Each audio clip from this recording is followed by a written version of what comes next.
اعوذ باللہ من الشیطان الرجیم، بسم اللہ الرحمن الرحیم۔ اسلامک دعا آفیشیل کے ہمارے ناظرین، السلام علیکم ورحمۃ اللہ وبرکاتہ۔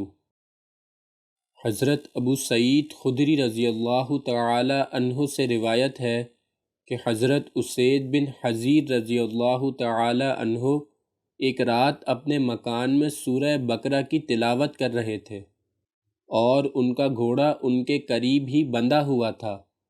اچانک وہ گھوڑا اچھلنے کودنے لگا۔ وہ چپ ہو گئے، گھوڑے کا اچھلنا بھی بند ہو گیا۔ انہوں نے پھر تلاوت شروع کی، گھوڑا پھر کودنے اچھلنے لگا۔ وہ پھر خاموش ہو گئے، گھوڑا پھر ٹھہر گیا۔ انہوں نے پھر تلاوت شروع کی، گھوڑا پھر کودنے لگا۔ انہوں نے نماز کا سلام پھیرا۔ ان کا لڑکا یحییٰ گھوڑے کے قریب تھا۔ ان کو خوف ہوا کہ گھوڑا لڑکے کو نقصان نہ پہنچائے۔ اس اندیشے کی وجہ سے لڑکے کو وہاں سے اٹھا لیا اور آسمان کی طرف سر اٹھایا۔ کیا دیکھتے ہیں کہ ایک چیز سائبان کی طرح ہے اور اس میں چراغاں ہو رہا ہے۔ جب صبح ہوئی تو انہوں نے رات کا عجیب و غریب واقعہ رسول پاک صلی اللہ علیہ وآلہ وسلم کے حضور بیان کیا۔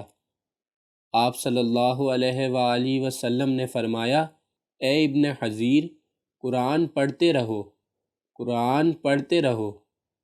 انہوں نے عرض کی، یا رسول اللہ، میں ڈرا کہ کہیں گھوڑا میرے لڑکے یحییٰ کو روند نہ ڈالے، کیونکہ وہ گھوڑے کے قریب ہی تھا، اور جب میں اس کے پاس گیا دیکھا کہ اس میں چراغاں ہو رہا تھا تو میں اس کو دیکھتا رہا یہاں تک کہ وہ بلند ہو کر غائب ہو گئے۔